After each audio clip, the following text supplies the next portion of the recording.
What's going on, you bunch of heathens? Today we are checking out Sabaton Resist and Bite. Chose this one because it was the top comment on the last video. Other than that, no other real particular reason. And yeah, I don't know what it's about, so this should be fun. As always, both this and the history section are going to be linked down below, so go check out the originals as well.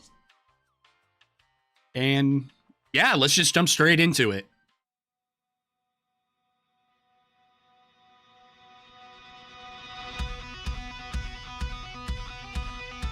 Ooh, Thunderstruck!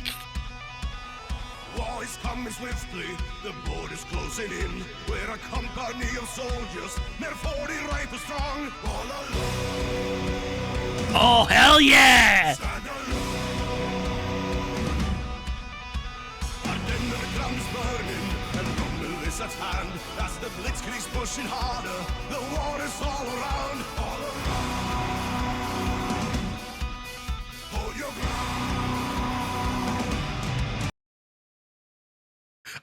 Honestly, I'm not sure if I said it in the last one or not.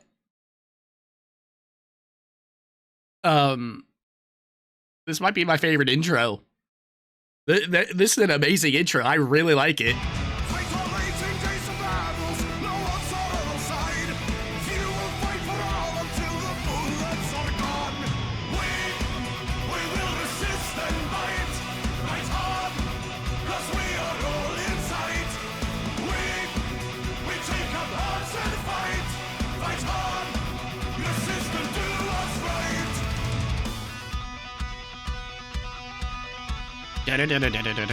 I love this. It's so catchy. No matter our fighting, the numbers will still count. We're outgunned and few in numbers. We're doomed to flag or fail. We fought hard, held our ground. Dude, I love it when he does like the growly with the fucking with like the drums and the everything else. Oh, it sounds so good. Oh, I love this. This song really gets you pumped. Holy fuck. But when captured by the excess and forced to tell the truth, we will tell it with a smile. We will surprise them with a laugh. We are on. We were on. We were told to hold the border, and that is what we did. Hell yeah.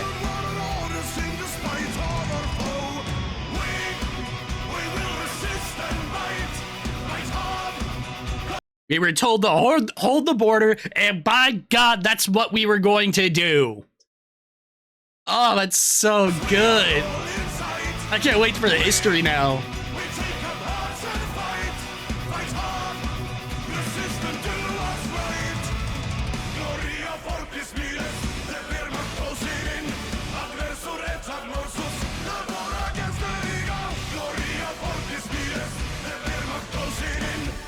I like this. Hell yeah.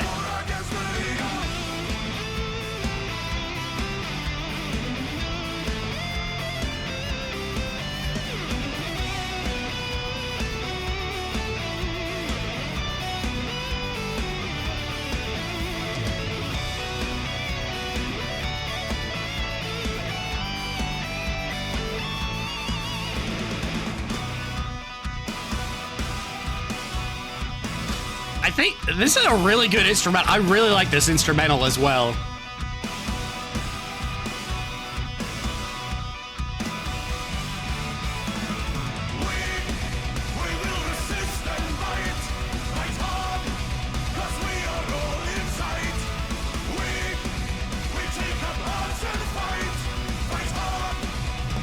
Oh, it was Belgium. Okay.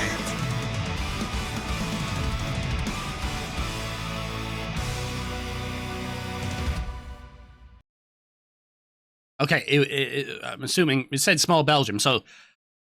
Ah, dude, this was super good. Resist and Bite, this shit is going on my playlist. I like this song a lot.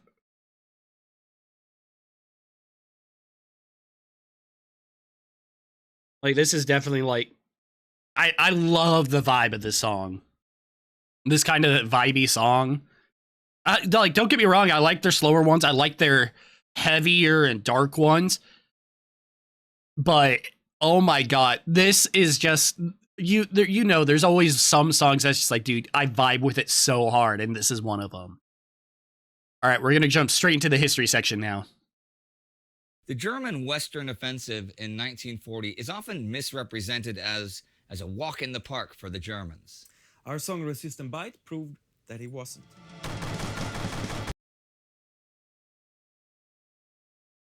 It was and wasn't at the same time. Like, in the grand scheme of things, it was, but there were pockets of resistance everywhere. Whether it was in Poland and other small countries. Like, yeah, there was, like, what was the Yarn Hub video where it was cockroaches versus panzers? It was a small, like, little L-33 looking motherfuckers who ambushed a bunch of Panzer IVs and I think a Panzer III or something like that. I want to say it was Poland. And they took them out. Like, yeah, they were still fighting in these countries at the time.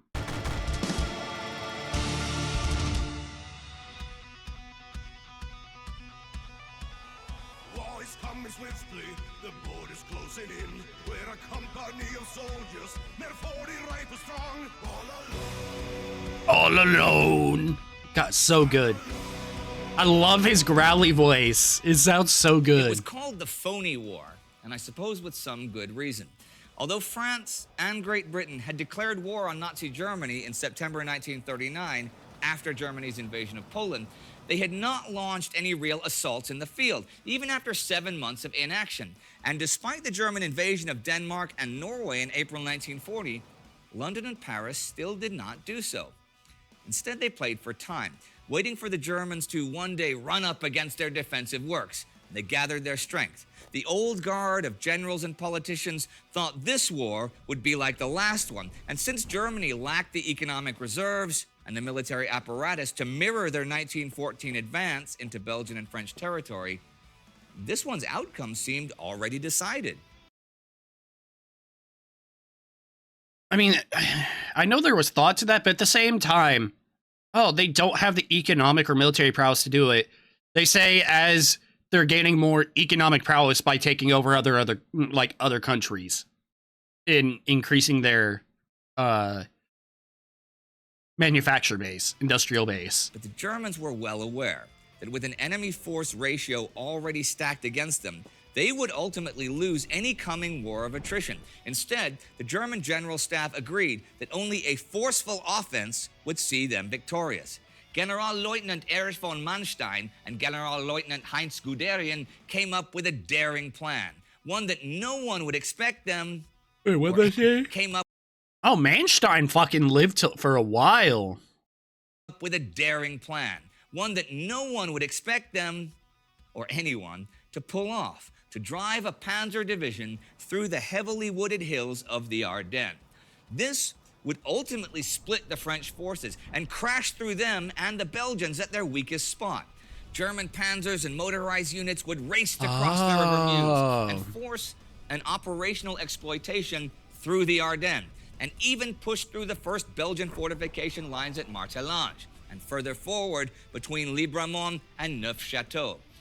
For Belgian High Command, the Ardennes were not a major defensive factor, since the area is far in the southeast of the country and beyond the mighty River Meuse. Although there were several Belgian and French officers who spoke out against this defensive negligence, it was still generally agreed that an armored thrust through the Ardennes was simply impossible. Well, okay, not impossible, but tanks cannot go through the forest and must remain on the few roads. They would be sitting ducks, so the Germans would never do that. Instead, the Belgian military formed their defensive plans from their experiences. God, a lot of early World War II was really just people going, oh, they wouldn't do that. Surprise Pikachu face when they proceed to do just that. Like, that is what a lot of it seems to come down to. War. They figured that spreading out their troops all along the border would see them overwhelmed by the stronger German advance. Also, The Belgian military endured several budget cuts in the interwar years and was Of course unable they to did. muster a large motorized or armored force. So they planned to concentrate the main mass of Belgian troops in redoubts in the northwestern part of the country, and another force between Liège and Namur, and wait for the Allies to come to their help. The Ardennes sector would only be lightly defended That by the is K groups a under the choice. command of General Maurice Kéart. Those groups consisted of a specialized screening force trained to move and fight in the heavily wooded forests. The Belgian Ardennes Light Infantry, les Chasseurs Ardennais. Their The primary Ardennes mission Hunters was to is act such a dope ass fucking name. Holy shit. I love that. That is a badass name. as a tripwire defense. They were not expected to stand up to the Germans since they were purely infantry without enough firepower to effectively stop armor. They were instead tasked to trigger demolition charges on bridges and on traffic routes. Upon receiving the order to withdraw, the Ardennes Light Infantry would disengage from the enemy and fall back to the main Belgian forces in the northwest of the country. For the Belgians to preserve as many as possible of their units until the Allied reinforcements arrived made sense when looking back at Germany's 1914 Schlieffen Plan. But now they played right into von Manstein's hands, and his plan was scheduled down to the minute. The crossing of the River Meuse had to be achieved in under 4 days, or the French would realize it was the main attack, and they'd bring in enough forces to collapse it like a house of cards. On May 10th, as the first German forces crossed the Luxembourg border. I'm sorry. I cannot imagine being a soldier and being told, okay, we're crossing this river, get in the dinghy. And I've seen like photos of like even ones like Americans crossing and Allied forces crossing even during a battle over a bridge, and they're crossing to go take over the other side. It's like, holy shit, y'all. I could not imagine, hey, you're going to be more or less sitting ducks in this fucking boat and you have to row so you can't even shoot back. You're crossing the river. And disarmed the surprise insane to border me. guards, the clock began ticking.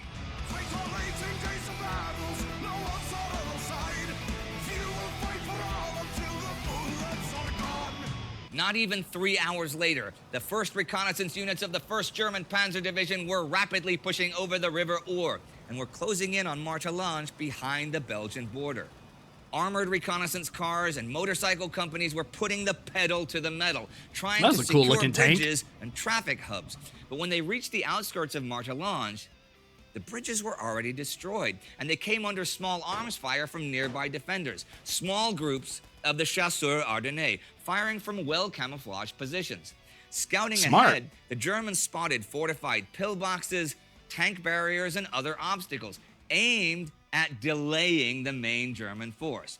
While at least one powerful Belgian T-13, which would have made short work of the armored cars, was patrolling nearby. Hard pressed for every minute. I'm sorry. It's hard. It was great for what they needed it for, but just seeing that and calling it the powerful T-13 is just, small but mighty. And with little choice left, the German commander ordered the motorcycle companies to dismount and take the Belgian positions on a hill overlooking Martelange. Armed only with machine guns, the men charged in a suicidal frontal move across the slopes towards the Belgian defenders. But the Belgian light infantry was totally caught off guard and surrendered or withdrew without any chance of resistance. From Martelange onwards, the Germans pushed further to the west, through the valley of the Sauer River. That valley leads to the village of Boudange, at whose end a large hill rose, surrounded by the rivers Sauer and Bassel, like the moat of a castle, right? And Boudange. on that hill, Major I feel like I've Maurice heard of it Ricard, before. in command of the 5th Company of the Ardennes Light Infantry, was growing concerned.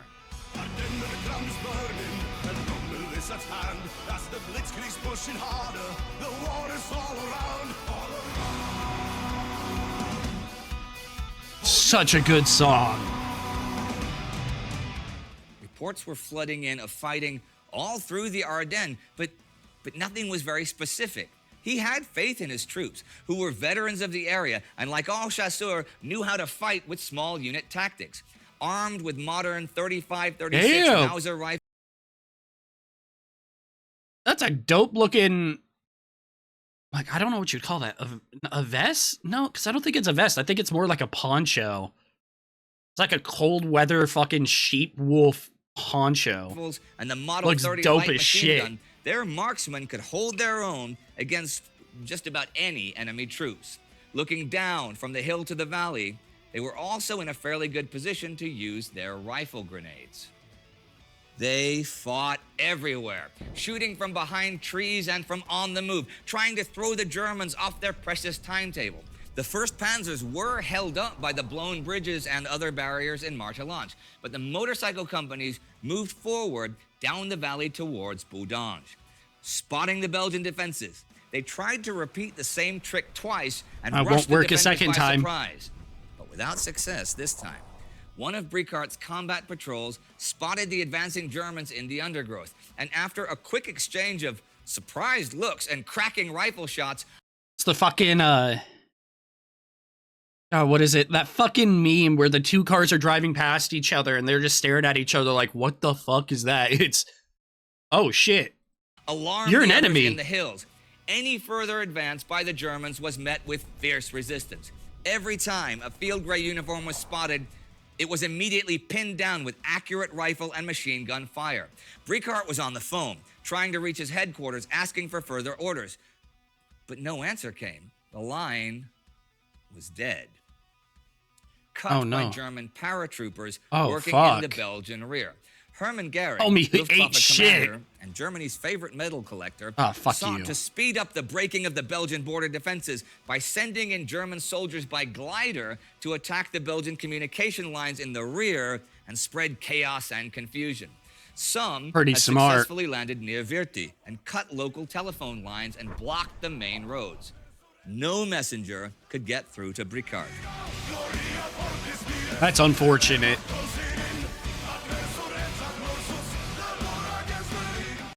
I mean, you gotta, that was a really fucking smart move. Yeah, send in paratroopers on gliders, cut out fucking communications from their basically scout line that no one would fucking know. Like, that was really smart move. According to plan, the Ardennes Light Infantry was retreating all along the border.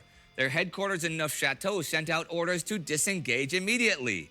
Those orders did not reach Bricart. No, because how could they? Unaware of what was going on in his rear, Bricart's 5th Company held on to their last order: hold the border. True to their credo, resist et mort, they would resist and bite. Like the Hell boars yeah. they were. All afternoon, the men of the 5th Company held out in their trenches and pillboxes, firing rifles and machine guns into the German attackers, who were forced to withdraw time and again.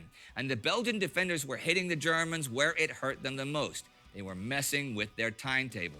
Shooting with extraordinary precision, they made the Germans pay dearly for every approach, but they didn't even have anything heavier than grenade launchers. God, I love that. Just in the absence of orders, we stick to it. We will continue to hold this fucking border and make them pay hell. I love that. The Germans realized that Boudange was impossible to take with infantry alone. So they had to bring up armor. Pioneers were frantically working on restoring the bridges and bringing in artillery. First, the 3.7 centimeter anti-tank guns and 7.5 centimeter light infantry guns fired on the Boudange positions, but were unable to penetrate the heavy Ardennes blockhouses. The Belgians were just too well dug in. German radio operators called in heavier fire from a field howitzer battery from nearby Varnac. The shelling increased, and the shrapnel caused many bleeding wounds among the defenders, but still, they held. Hell yeah. In the late afternoon, as 4 of the mighty 88mm guns were unleashed against the hill, did the Belgian defenses crumble. Still, yeah, why the fuck have I never heard of this before? The Belgians fought on until they were finally forced to surrender. Boudange was taken around 7 p.m., 6 hours after the first shots were exchanged. In truth, the heroic stand of... Yeah, how the fuck have I never heard of this before? This is dope. Like, this is a really cool This is really cool. Why have I never heard of this story before? The Chasseurs Ardennais was not planned, nor was it even requested by high command. It was the result of a total communication breakdown caused by the German interference. Wait, hold on. Let me go back. James, Let me go back. in truth, the heroic stand of the Chasseurs Ardennais was not planned, nor was it even requested by high command. It was the result of a total communication breakdown caused by the German interference. And in a way, the German glider infantry attack had simply the opposite effect it was supposed to have. Yeah. Had Bricart's men received Yeah, if they had gotten the order, they would have fucking retreated, and they wouldn't have had, and the Germans wouldn't have been caught up fighting here for so long. All because of a cut communication wire. the order to retreat, they would have disengaged long before the Germans could have reached Boudange. But the Chasseurs had stood true to their orders and held the border as long as they could. Oh, that's a cool ass shot.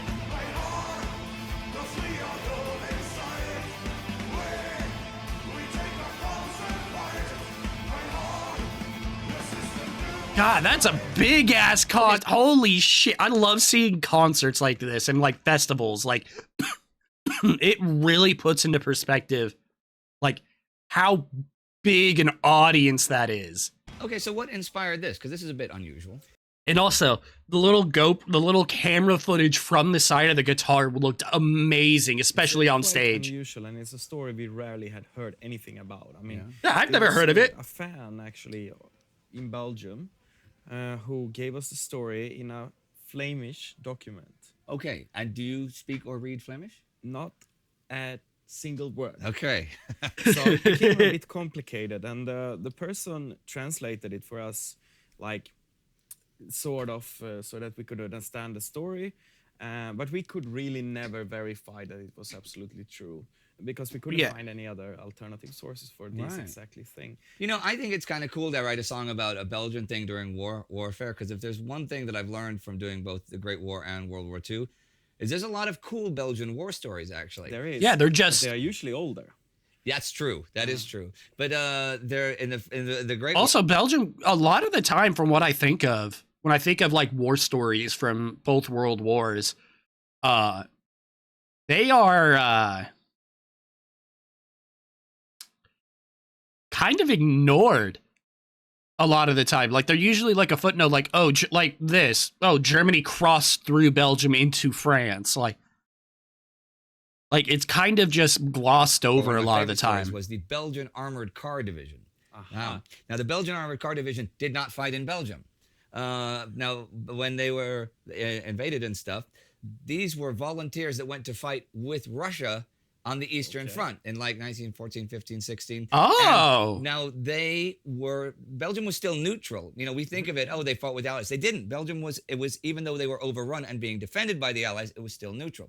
But these guys, the Belgian Armored Car Division, which is a bad name for a band, still, but they fought Fuck with the you, that's a Russians, great and there band was an name. Olympic cyclist, a 4-time world boxing champion, was one of the Belgian Armored Car Division. Henry Thing Hurd. is, after the revolution and stuff, they got stranded on the Eastern Front. They couldn't go to the West because there were still enemies in the World War. And of course, then now there's the Bolsheviks, and then the Russian Civil War started. So they had to go all the way around the world to get back to Belgium after Wow. that. You should look them up. Say, hey, and somebody out there, write a song about the Belgian Armored Car Division. Dude, just write. I want to read if there's a book on them or something like that, I want to read that shit. That sounds awesome. That is an amazing story. Yeah, we have a lot of fans in Belgium. I mean, we considered Belgium our second home for a while. Yeah. It was probably the place outside of Sweden where it really took off, and we really had an established fan base that was coming very early. Okay. We were really lucky. We played a festival there called Grass Pop. Okay. The first time we ever played a big festival, but we were playing inside of a tent and nobody heard about us. So nobody should really go to the concert, actually. However, a horrible thunderstorm came, Lucky which you. basically evacuated the entire festival Oh. and sent them into the tent. Where you guys were playing. That is some lucky shit. Just as we were supposed to play. So instead of playing for an empty tent, we played for absolutely packed tent, and people were like, whoa, this band is actually really good.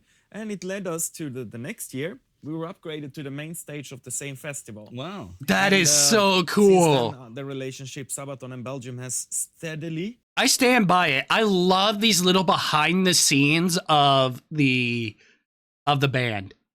I love these little behind the scenes of the band. It's so Always I been love these very, stories. Very solid.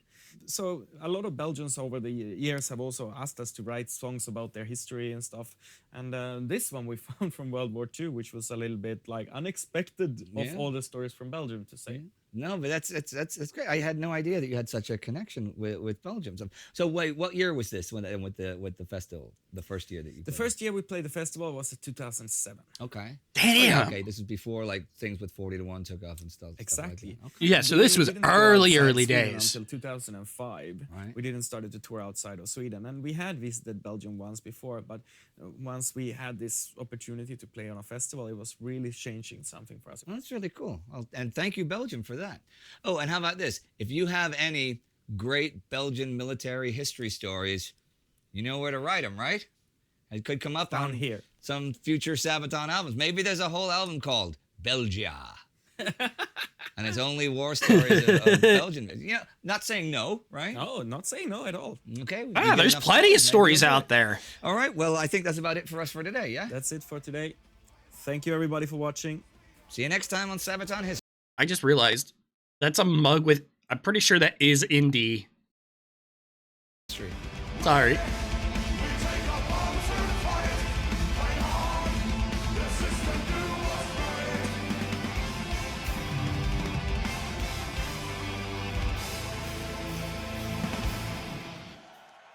God, that's such Thank a you, big everybody, festival. for supporting us and watching these episodes every week. But we need a lot of more of you to support us. So become a subscriber of the channel. Like that shit. Become a Patreon, because we really need your support to continue to do this every week, so we can see each other every week, right? Thank you very much. Thank you. This was amazing. Like, no way around it. This was an amazing song, amazing history. Like, just, oh my God. I feel like I say this every time I watch Sabaton, though. Like, I really feel like I do that every time. But it's just so good. God. Check out the originals. I hope you guys enjoyed. Like, comment, subscribe, and until next time, you guys take care of yourselves. See ya.